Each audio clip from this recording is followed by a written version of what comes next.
Y ya estamos listos para comenzar a conversar en este viernes 30 de octubre con Andrés Vial, que está aquí en el estudio. ¿Cómo estás, Mauricio? ¿Cómo estás, Andrés? Bien, ¿y tú? Muy bien. Y Cristóbal Belolio, que está conectado online. ¿Qué tal? ¿Cómo estás, Mauricio? Hola, Andrés, Cristóbal. un gusto estar Ya está pasado de moda decir online, remoto, en fin, ya es lo mismo. Ya da lo mismo. Ya es parte de. Estamos todos incorporados acá en la misma conversación. Así es. En tiempo real, gracias a la tecnología. Bien, nos aproximamos a un fin de semana particular porque hay una... a ver, es un fin de semana raro porque son feriados que se dan en sábado y domingo, pues el día de las iglesias evangélicas, el día de Todos los Santos, cementerios cerrados, Halloween de por medio, Halloween en pandemia... Y sin una protocolos. Oye, y una pandemia que además no con los protocolos, en fin, las máscaras, mascarilla en vez de máscara, en fin, Sí, para los antifaz, dice No el hay ningún antifaz. protocolo en vez así tipo asusta seguro o... Fondéate en la máscara. claro, dulces en tu casa, una cosa así. hay condominios que van a tener una celebración interna sin salir a la calle a buscar dulces. En vez de dulce o COVID, en vez de dulce. Claro. El disfraz de virus que está de moda. Le toso en la cara si no me da dulce. Claro, en vez de la pasta de diente en el timbre, le toso en la cara. Claro, entonces sería en vez de dulce o truco, o ¿cuáles son las otras fórmulas de estos casos? No sé, nunca fui parte yo de esa tradición. Me Yo pilló un tampoco poco viejo alcancé. ya. No nos tocó. No Se nos nos está tocó. cayendo Aquí todo el tampoco, carnet Andrés, acá. no, tampoco. No, pues no nos tocó nomás, pues nos tocó con nuestros niños. Yo me acuerdo que con mis niñas, que hoy son unas señoras adultas, ya nos tocó las primeras veces que esto estaba llegando a Chile a mediados de los 90. Pero si el llamado... Dale, Los feriados, no, estaba pensando en los feriados de las iglesias evangélicas, no se corrieron, se cayeron donde cayeron nomás Claro. y ya, ok. Lamentablemente. Mal que nos pese. Claro.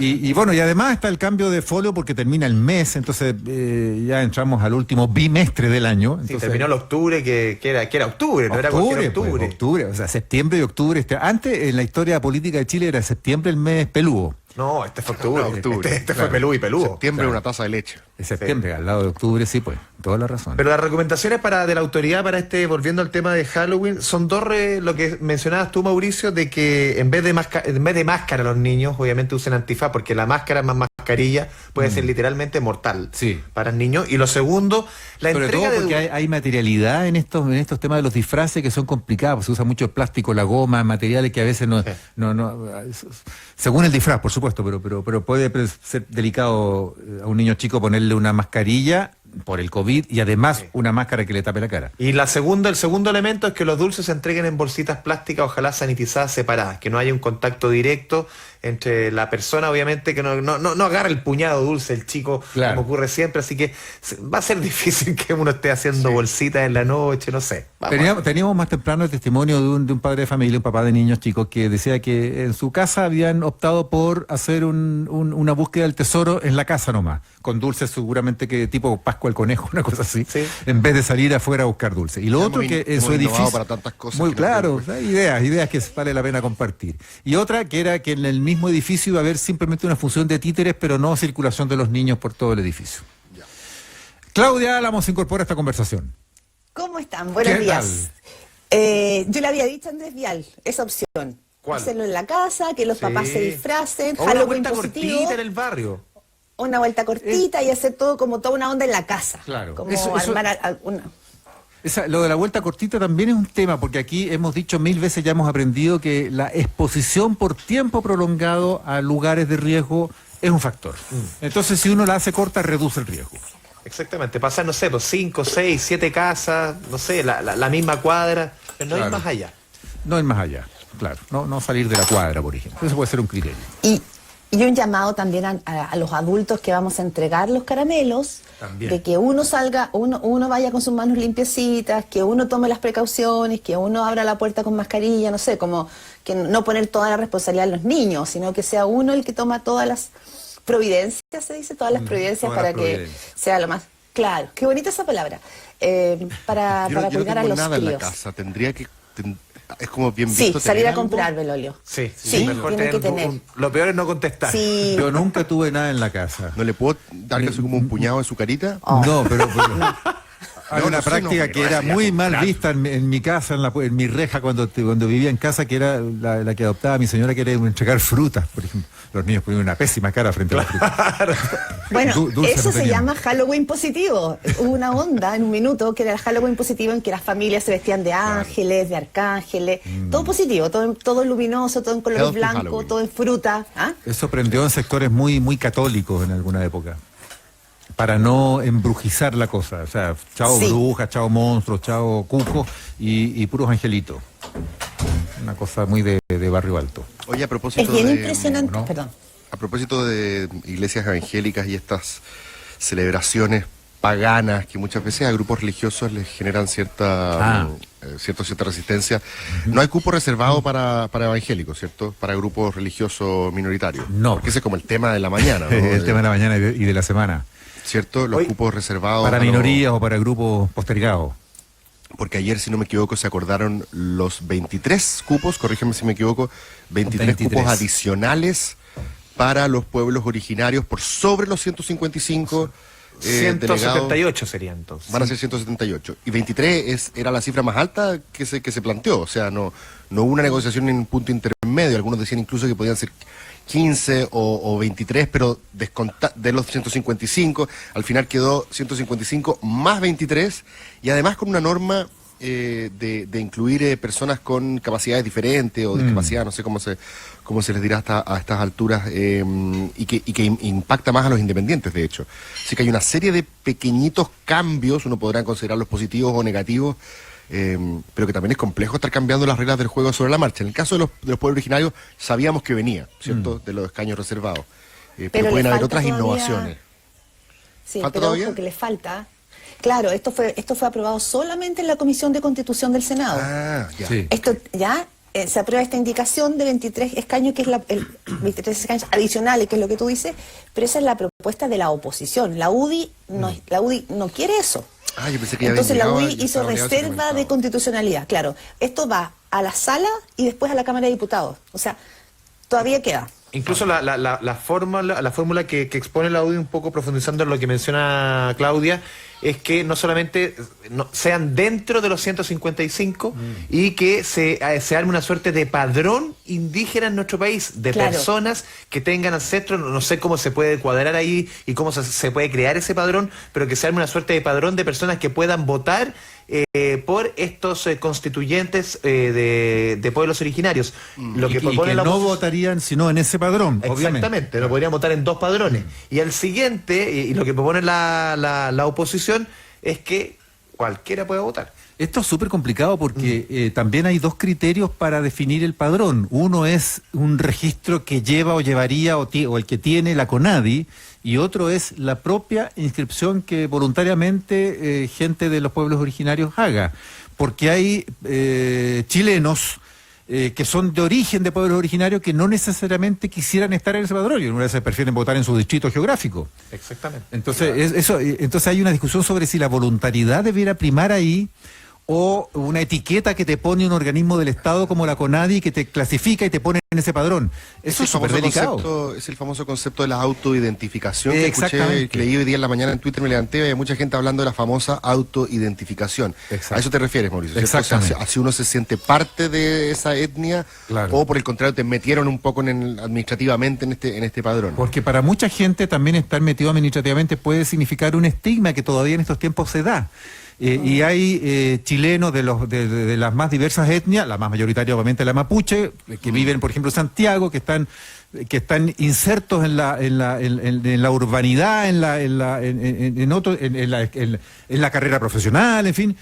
Hay gente que con toda legitimidad quiere considerarse chileno de pronto, ¿no? Y no indígena. Ya, pero en cualquiera de los dos casos se votaría en uno de los dos padrones, digamos, no habría voto doble. Claro. Tanto en la propuesta de la oposición Supongo como que en no la... podría ser, ¿no? Incluso podríamos aventurar Oye. posibles resultados, porque recordemos la región de la Araucanía, donde el rechazo tuvo mayor votación, También. y en Colchane, esta localidad en el norte del país, recordemos que arrasó el rechazo, que ahí hay población, o sea, mayoritariamente aymara. Claro. Entonces uno también podría elucubrar quizás que en el caso de pueblos originarios, Chile Vamos podría tener mejores opciones, ¿o no? No sé, pues. Según qué No sé, pueblo por lo menos los originario números. entonces y qué zona geográfica o qué lugar geográfico. Uno nunca sabe. Es Oye, bien pero, incierto, sí. no sé si les ha pasado, pero estamos recién cerrando una semana, menos de una semana del plebiscito, y ya estamos en una conversación súper técnica a ratos, ¿no? A ratos súper técnica, cómo va a ser, todavía estamos viendo cómo se van a incorporar pueblos originarios.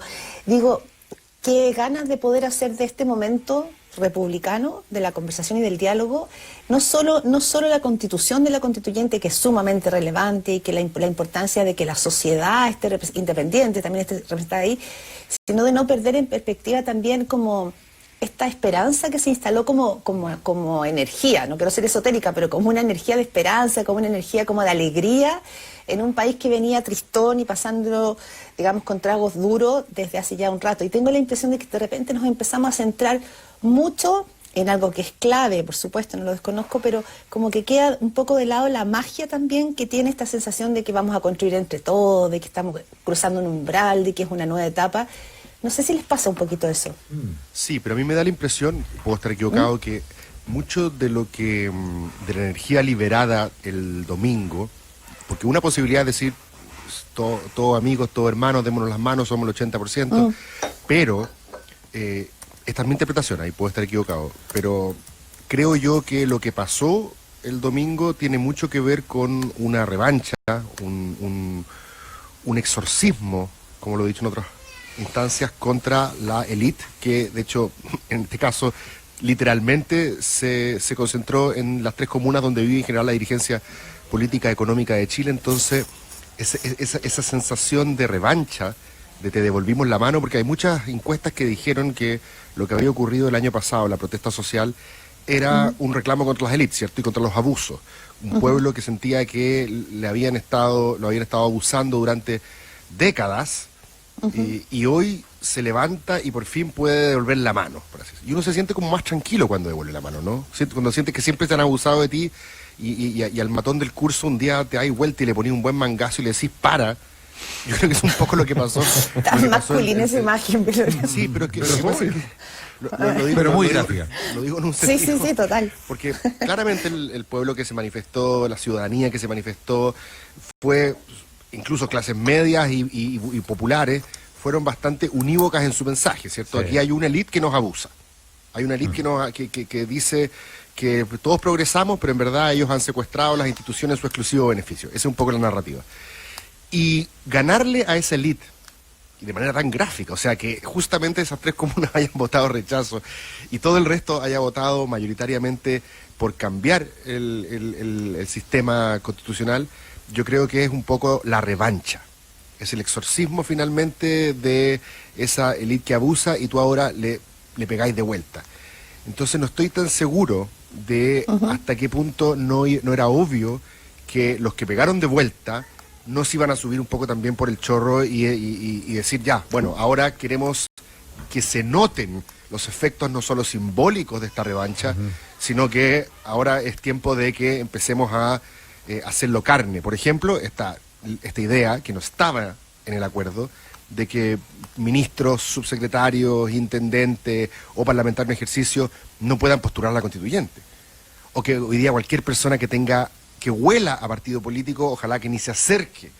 Esa es una cuestión que se ha intensificado, yo creo, Claudia, esta semana, porque son justamente los coletazos de una revancha.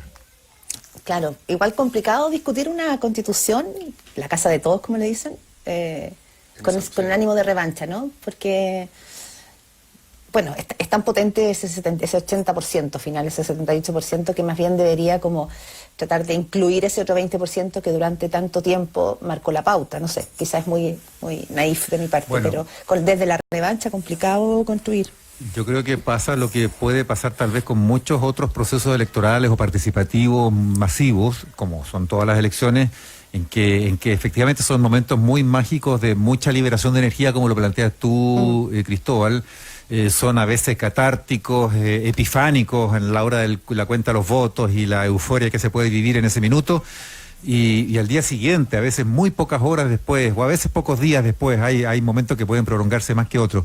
empezamos a aterrizar duramente con la realidad, y estamos en la realidad de la negociación aquí, con todo tipo de cálculos de cuántos escaños reservados, si se suman o están incluidos, si se suman o no cupos para personas con discapacidad. Entonces, ya, pero ¿qué personas con discapacidad? ¿De qué sector político? ¿Son o no independientes? ¿Cómo entran? ¿Entran en las listas para competir o entran con algún tipo de reserva de que van a tener ese espacio? Ya está hecha el zanjado que va a ser paritaria en género. Ahora los pueblos reservados también van a ser paritaria, porque si no es paritaria lo de los pueblos reservados, se va a las pailas la paridad general. Ya se desarma el 50 y 50, con el margen de un escaño ahí, porque son 155, y ahora ya sería 178. Ahí vuelve a ser un número par, podría ser perfectamente paritaria, pero siempre que los pueblos reservados tengan escaños paritarios, entonces. Y esto es una negocia con calculadora que además está mediada por todo este trasfondo más grande, que es el de las listas unitarias o no, coaliciones completas o partes de lo que antes fueron coaliciones más grandes. Y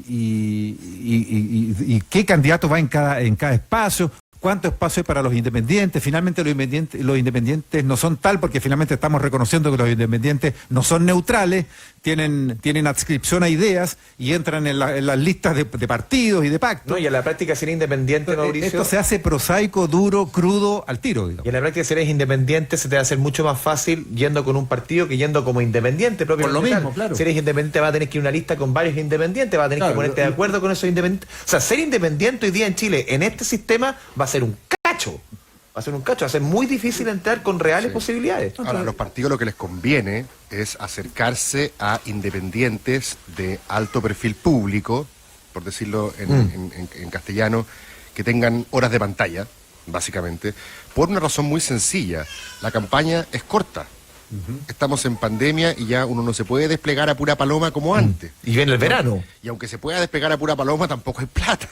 Por lo tanto, es normal. Claro, y viene el verano. Entonces, lo más probable, por una cuestión meramente, o sea, es racional, es que tú trates de maximizar la rentabilidad electoral de tu lista con gente que no tenga que gastar muchos recursos, en todos los sentidos me refiero a recursos, para hacerse conocido. Es mejor ir donde personas que ya sean conocidas. Entonces los partidos, lo más probable que hagan, el PPD por ejemplo es interesante, el PPD sabe que su marca, no digamos que pasa por un buen momento. La gente de hecho escucha PPD y piensa en corrupción, piensa en una serie, yo he visto los focus. Pero ¿qué es lo que dijo Heraldo Muñoz? La mitad de los cupos que le corresponden al PPD en la lista los vamos a ofrecer independientes. Entonces, por ejemplo, el distrito 10 dice Lucía López, que es una estupenda candidata, más allá de que uno la pueda apoyar o no, estar de acuerdo con su idea, encarna con el perfil. Es altamente conocida, es una cara fresca, renovadora, y va como independiente en el cupo de PPD. Yo creo que eso es lo que probablemente los partidos van a estar pensando en hacer en muchos distritos. Ex panelista más de esta Pauta B en este mismo espacio los días viernes, Sí, o el día mismo tal habría cual. estado con nosotros. Oye, hay un tema también aquí que yo meto también al cóctel, porque este sí que es un pelo grueso a la sopa. Es el tema de la pandemia, claro. Porque fíjese usted lo que está pasando en Europa. Europa está terminando igual que nosotros su mes de octubre. Octubre es abril para nosotros. Octubre es abril. En abril son las elecciones. Entonces, entonces en octubre es la etapa del otoño europeo y norteamericano. Ayer 90.000 nuevos contagios en un día en Estados Unidos. Bueno, hemisferio norte vive en octubre lo que nosotros vivimos en abril. Pero nosotros la primera votación la teníamos en abril, pues, Mauricio. Por eso, la de la Constitución, la primera en abril, tuvimos que correr en octubre. Exactamente, eso ya nos pasó en abril. ¿Ya? ¿Y qué dices con esto? Es que Mauricio... No, es que digo yo, es que me pongo en el escenario de que estemos terminando el verano y entrando en la segunda ola en nuestro hemisferio, y el mes de abril va a ser como este mes de octubre que ha sido una pesadilla en Europa. El mes en que se dispararon los contagios, en el que se produjo el rebrote, en el que empezaron a reconfinar todo. Francia está con confinamiento nacional, toques de queda en varios países. Me pregunto nomás, pues, ¿qué va a pasar? ¿Se puede dar? ¿Hay plan B? ¿Se puede dar? ¿Se va a ver plan B? Sí, el ministro París dijo que teníamos plan B, pero yo creo que Mauricio es muy pesimista porque no recoge diagnósticos que dicen que tenemos controlada la pandemia y que el mundo nos está mirando. Entonces, Mauricio Hoffman... Claro. Sí, porque además esto estaba planificado todo desde enero. por cierto. Así que no se seas nos ha tan... olvidado ya eso. Se te ha olvidado, exactamente. Bien irónica tu observación, Claudia. Sí, pues no, claro, hay plan B. El ministro París decía ayer que hay un plan de preparación. ¿Pero qué significa eso? Porque el plan para enfrentar una nueva ola justamente consiste en volver a restringir, confinar dinámicamente, selectivamente, progresivamente, gradualmente, pero confinar, restringir, en fin, limitar las libertades, en el fondo dificultar mucho un proceso que en abril nos va a pillar medio ayer desnudo. yo lo conversaba con el subsecretario de Red Asistencial Arturo Zúñiga y él me explicaba por lo menos lo que tiene que ver con las camas, el mismo sistema que vimos operando, sobre todo en junio, julio, la conversión de camas desde otras especialidades, pediatría, por ejemplo, u otras, hacia la atención del COVID-19, el trabajo unitario entre el sector privado y el sector público, y todo lo que significó también la disposición de ventilar, todo eso va a estar ahí como plan B, en cualquier minuto se da vuelta, y nuevamente se le va a exigir, como se le exigió a las clínicas privadas, que prácticamente todas sus unidades estén dispuestas para trabajar el COVID, eso sí. Pero vamos a ver en otras materias, por ejemplo, en las medidas sanitarias, porque claro, el sistema sanitario, entre comillas, cuando yo lo hiciste una vez, va a ser más fácil, pero en las medidas sanitarias, ya en abril, después del verano, ¿estaremos dispuestos nuevamente a cuarentena, digo, como ciudadanía? Lo que sucedió en Europa es que al final la gente no solamente se relajó, ya con un año de cuarentena o con un año de medidas sanitarias, ya uno como ser humano tiende a escuchar menos, tiende a hacer menos caso. ¿Qué va a pasar? Y yo creo que lo que tú planteas de abril es súper cierto. Si ya corrimos una vez el plebiscito que era el 26 de abril originalmente, ya tenemos historia frente a ellos, pese a que el escenario, entre comillas, era de mucho menos casos, pero conocíamos mucho menos el virus. Ahora va a ser quizás seguramente de mucho más casos, pero conocemos mucho más al virus. ¿Qué va a suceder? Hay menos disposición a las cuarentenas generales, pero sí hay disposición a las cuarentenas puntuales. Por Puede ejemplo, ser. En Europa, en España están cuarentenando de esa manera. Le han hecho el quite, están postergando las cuarentenas generales, porque ya no se resisten. Entonces, se han reivindicado las dinámicas. Sí, iba a decir eso. Sí, tal cual. Han tomado Porque hay muchos sobre esa cosa, porque la verdad es que hemos ido aprendiendo del virus paso a paso. Está bien dicho, el paso a paso. Y por lo menos la prensa europea, todos traen muy interesantes reportajes interactivos sobre qué ocurre cuando una persona positiva tose en una habitación, cómo viaja el virus por el aire. Recordémoslo que hubo primero, hace ya un par de meses, un tironeo entre que la Organización Mundial de la Salud no daba el ok de que el virus se trasladaba en el aire, y 250 y tantos científicos en el mundo que decía, ojo, este virus vuela, digamos, como un aerosol. De eso están dando cuenta la prensa europea. Véanlo, búsquenlo, porque es muy, no solo dinámico, está muy bien hecha la información científica aplicada al cotidiano. Como en una habitación cerrada de 6 personas, una contagiada, cuánto dura la permanencia del virus, cuánto te expones, porque nos quedamos con la información inicial.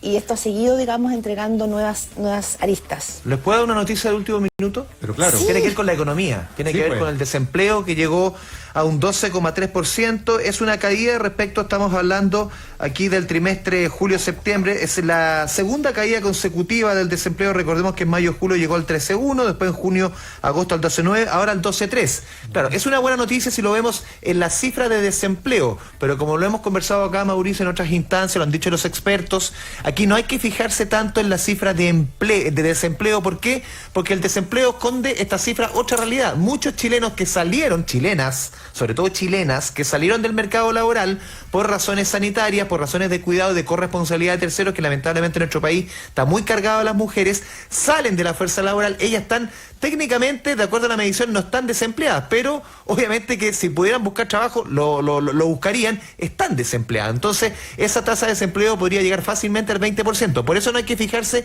en este 12,3%, que es un buen número. Hay que fijarse en la tasa de ocupación, la cantidad de chilenos en edad de trabajar que están trabajando.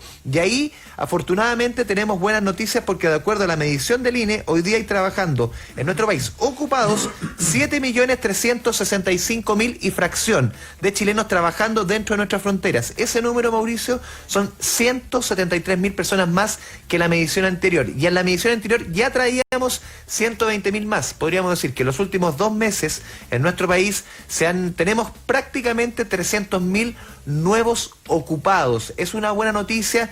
Queda mucho por recoger. Recordemos que se han perdido cerca de 2 millones de empleos durante el último año. Solamente en términos de ocupación femenina se ha retrocedido 10 años. Queda mucho por recoger todavía, por recuperar, pero es una buena noticia que por lo menos las tendencias van cambiando.